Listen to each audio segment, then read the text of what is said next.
Hello students, हमारा planning का relationship चल रहा था। इसमें हमारा लास्ट बाकी था, तो हम इसके बारे में बात कर लेते हैं। Planning is prescriptive whereas controlling is evaluative. Planning हमारी क्या है? प्रिस्क्रिप्टिव है। प्रिस्क्रिप्टिव का मतलब होता है जो कि इंटेक्चुअल बेसिस पे बनी होती है, जिसपे हम लॉट्स ऑफ थिंकिंग करते हैं और अपनी क्या है एक्शंस को सिर्फ और सिर्फ सोचते हैं कि पर्टिकुलर कोर्सेज होने चाहिए, कोर्स ऑफ एक्शन लेने चाहिए या नहीं लेने चाहिए।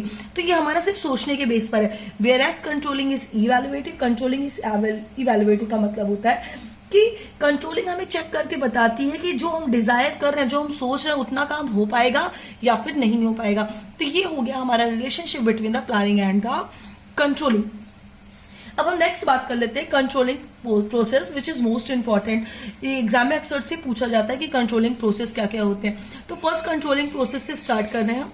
सेटिंग अप ऑफ टारगेट्स या फिर स्टैंडर्ड्स। सबसे पहले हम डिसाइड कर लें कि हमारा क्या स्टैंडर्ड, हमने क्या टारगेट डिसाइड किया है। जैसे एग्जाम्पल के लिए हम ये डिसाइड कर लें कि हमें स्टैंडर्ड सेल कितनी रखनी है, या फिर स्टैंडर्ड प्रॉफिट कितना रखना है, या फिर रिडक्शन इन कॉस्ट हम कितना करेंगे। ये सारी चीजें हम पहले से डिसाइड कर लें। हाँ, हमेशा जब भी आप ये डिसाइड करोगे तो ये नहीं है कि आप कुछ भी डिसाइड कर रहे हो। आपको देखना होगा, लास्ट ईयर से भी कंपैरिजन करके देखना है कि हम उससे थोड़ा इनहेंस कर दें, अब की बार के काम को और थोड़ा सा बढ़ा दें। लेकिन इसका मतलब ये नहीं कि आप दुगना या 4 गुना काम बढ़ा सकते हो।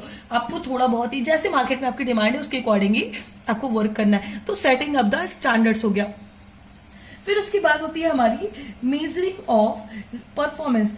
जब जैसे हमने स्टैंडर्ड सेटिंग कर दिया, वैसे हमें करनी होगी मेजरिंग परफॉर्मेंस, कि जो लोग काम कर रहे हैं वो एक्चुअल में उतना काम कर रहे हैं कि जिससे हमारी इजीली जितना हम काम जितना भी हमने डिसाइड कर रखा है अपना स्टैंडर्ड, वो एक्चुअल में हमें मिल पाएगा या फिर नहीं मिल पाएगा। तो टाइम टू टाइम हम इसको चेक करें। कभी कभी ऐसा होता है कि हम न्यूमेरिक टर्म्स में इसे डिसाइड नहीं कर पाते कि परफॉर्मेंस अच्छी जा रही है या नहीं जा रही है, तो फिर वहां पर हम क्वालिटेटिव को यूज करते हैं। क्वालिटेटिव को मतलब हम क्वालिटी के बिहाफ पर स्टैंडर्ड को डिसाइड कर लेते हैं कि हमारी अच्छी क्वालिटी होनी चाहिए और इतने प्रोडक्ट्स बनने चाहिए। तो ये डिपेंड करता है कि एक पैरामीटर जो कि डिफाइन किया होता है मैनेजर्स ने, कि उसी पैरामीटर के अकॉर्डिंग हमारा स्टैंडर्ड बन जाए, तो हम मेजर कर सके कितनी परफॉर्मेंस सही भी जा रही है या फिर एक्चुअल में वो परफॉर्मेंस हो ही नहीं पा रही जिससे हमें रिजल्ट मिल पाए। फिर इसके बाद कंपेयर परफॉर्मेंस अगेंस्ट स्टैंडर्ड। जैसे हमने मेजरिंग कर ली वैसे हमें मिल जाएगा रिजल्ट, और हम कंपेयर करना शुरू करेंगे हमारी टारगेट परफॉर्मेंस से, कि हमारे जो स्टैंडर्ड हमने सेट किया था वो परफॉर्मेंस से जो हमारे अभी चल रही है परफॉर्मेंस, वो सही भी है या नहीं, यानी हम टारगेट को इजीली अचीव कर पाएंगे या नहीं। मेजरिंग में हम सिर्फ चेकआउट करते हैं कि क्या काम चल रहा है, कैसे कर रहा है। कंपैरिजन में हम क्या करते हैं कि दोनों को कंपेयर कर रहे हैं कि जिस हिसाब से हम लोग काम कर रहे हैं, जैसे हमने काम किया है उसके अकॉर्डिंग हमें अपना रिजल्ट फाइंड आउट हो पाएगा या फिर नहीं हो पाएगा। तो compare performance against the standard. हमने अपनी परफॉर्मेंस को चेक कर लिया कि प्लान परफॉर्मेंस क्या है और एक्चुअल परफॉर्मेंस क्या होगी, यानी हमने जो प्लान किया उसके अकॉर्डिंग काम चल रहा है या नहीं। फिर इसके बाद है एनालाइजिंग डेविएशंस। अब एनालाइजिंग डेविएशंस का मतलब होता है कि अगर आपको लगता है कि इसमें कुछ भी डिफरेंस आ रहा है तो उसे आपको फिर एनालाइज करना होता है। अब देखो, डेविएशंस हमारी 2 तरह से हो सकती है, critical point control and management by exceptions. Critical point control का मतलब होता है कि जब ऐसी डेविएशंस हो जो हमारी, जैसे एग्जांपल के लिए मैं कह रही हूँ मनी में डेविएशंस, कि किसी वजह से हमारे प्रोडक्ट की कॉस्ट बहुत ज्यादा इनहांस होती जा रही है। जैसे एग्जाम्पल के लिए मैंने कहा कि 5 रुपए ट्रैवलिंग चार्जेस बढ़ गया, और जो हमारा रॉ मटेरियल था वो 15 रुपए का, उसका भी चार्ज बढ़ गया। तो ये 20 रुपए का कॉस्ट हमारी, और पहले से प्रोडक्ट 20 रुपए का था और हमने ये 20 रुपए और इनहेंस हो गया, तो ये क्या हो गई, हमारी टोटल प्रोडक्ट की कॉस्ट 40 आ गई। अब 40 की कॉस्ट आ गई तो 40 में तो नहीं बेच सकते, उसको और महंगा करके बेचना पड़ेगा। तो ऐसी कंडीशन क्या है, हमारी क्रिटिकल पॉइंट कंट्रोल होती है, और इसको एग्जाम में KRAS के भी नाम से पूछा जाता है, स्मॉल एस है, कैरास के नाम से भी पूछा जाता है। तो आप ये भी चेक कर लेना कि एग्जाम में अगर KRAS है तो इसका मतलब क्रिटिकल पॉइंट कंट्रोल की बात की जा रही है। तो इसके लिए हमें क्या करना पड़ता है, अपने मैनेजर से डिस्कशंस करना पड़ता है कि अगर इतनी की डेविएशंस आ रही है अब हम क्या करें, हमें क्या वो वर्क को वहीं पर स्टॉप कर देना है या फिर अपने वर्क को कंटिन्यू करना है। क्योंकि डेविएशंस हमारी 20 से 40 रुपए यानी कि कॉस्ट हमारी दुगनी हो गई है, जिसकी वजह से हमारी जितना भी आउटपुट आएगा उसका भी जितना कॉस्ट होगी वो भी बढ़ती जाएगी। ये हमारा क्रिटिकल पॉइंट कंट्रोल होता है और इसके लिए हमें अपने टॉप लेवल मैनेजर्स से डिस्कशन करना जरूरी होता है।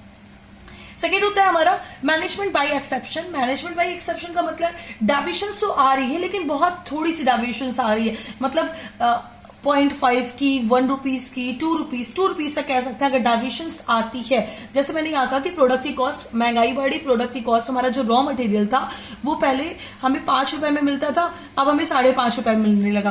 तो 0.5 का अगर डेविएशंस आ रहा है तो उसके लिए हमें मैनेजर से पूछने की जरूरत नहीं है, बल्कि हमने प्रॉफिट में इतना मार्जिन कर रखा होता है कि हम 0.5 का डेविएशंस इजिली अपने से ही सॉर्ट कर सकते हैं। तो मैनेजमेंट बाय एक्सेप्शन का मतलब होता है कि अब हमने अपने जो वर्क है उसको प्रॉपर वे में कर लिया। क्रिटिकल पॉइंट कंट्रोल में अपने टॉप लेवल मैनेजर से परमिशन ग्रांट करानी होती है, तभी आप वर्क आगे करोगे, टॉप लेवल, मिडिल लेवल दोनों से। और मैनेजमेंट बाय एक्सेप्शन का मतलब होता है कि जो आप खुद ही से इजिली सॉर्ट आउट कर सको। फिर इसके बाद होता है टेकिंग करेक्टिव मेजर्स। जब हमें पता चल गया कि क्या प्रॉब्लम हो रही है, डेविएशंस किस वजह से आ रही है, तो उस डेविएशंस को हम चेक करेंगे और इस चेक करने के बाद हमें लेना है कि हम उसके अकॉर्डिंग, उसके अगेंस्ट ऐसा एक्शन लें जिससे हमारी डेविएशंस दूर की जा सके। यानी कि ऐसी क्या वजह है, जैसे अभी मैंने इसमें कहा इसमें प्राइस बढ़ गई, तो हम कैसे हमें अच्छी क्वालिटी भी प्रोवाइड करनी है और हमें सस्ते में भी सामान पहुंचाना है, क्योंकि डायरेक्टली हम रेट अगर दुगना कर देंगे तो मार्केट में हमारा रेट अच्छे से बिक नहीं पाएगा। तो हम ऐसा क्या काम करें जिससे हमारी इजिली डिसीजन हो सकती है, तो हम नई और मशीन्स लगाएं या कुछ भी ऐसी चीजें जिससे हमारी कॉस्ट रिड्यूस हो जाए। फिर फीडबैक इन कंट्रोलिंग। जब हमने कंट्रोलिंग पूरा प्रोसेस कर लिया तो यहीं पे कंट्रोलिंग कंप्लीट नहीं हो गई। अब इसके बाद भी हमें जरूरी है कि हम हमने मेजर्स यूज किए थे, करेक्टिव मेजर्स यूज किया गया, उसकी एक रिपोर्ट तैयार की जाए, उसका एक रीजन तैयार किया जाए कि जो डाइवर्शंस ऑफ प्लान हुआ है उससे किसी वर्कर्स की इनएफिशिएंसी तो नहीं हो गई है, या overall working of organisation enhance या फिर डिक्रीज तो नहीं हो गई। तो ये हमारी फीडबैकिंग कंट्रोलिंग होती है। हमें चेक करना होता है कि जो हम डाइवर्शंस के लिए मेजर्स यूज कर रहे हैं वो प्रॉपर है भी कि नहीं है। तो स्टूडेंट्स ये हमारा हो गया। अब डाइवर्शन में कंट्रोलिंग एक अलग पॉइंट है जिसमें हमारे डाइवर्शंस 2 तरह की होती है, एक पॉजिटिव और दूसरी होती है निगेटिव। पॉजिटिव का मतलब होता है जब हमने जितना सोचा हो, जैसे हमने प्लान किया 100 यूनिट्स और हमें बनाया तो 120 यूनिट हो गई, तो ये हमारी क्या होगी, डाइवर्शंस आई 20 की, तो ये हमारी पॉजिटिव डाइवर्शंस है, क्योंकि हमारा रिजल्ट कैसा आ रहा है, प्लस में आ रहा है। इसके बाद होती है निगेटिव डाइवर्शंस। निगेटिव डाइवर्शन का मतलब मैंने 100 यूनिट सोच के रखी थी और जब बनाई तो उसमें 80 आई, एक्चुअल आई 80, प्लान थी 100 और एक्चुअल आई 80, तो ये कैसी हो गई हमारी 20 आई, जो कि कितनी हो गई -20। ये हमारी कहलाई निगेटिव डाइवर्शंस। तो ये हमारी कहलाती है डाइवर्शंस इन कंट्रोलिंग। तो स्टूडेंट्स ये हमारा कंट्रोलिंग चैप्टर आज कंप्लीट हो गया है। अब हम नेक्स्ट चैप्टर अगेन दूसरी वीडियो में स्टार्ट करेंगे। Okay, thank you class.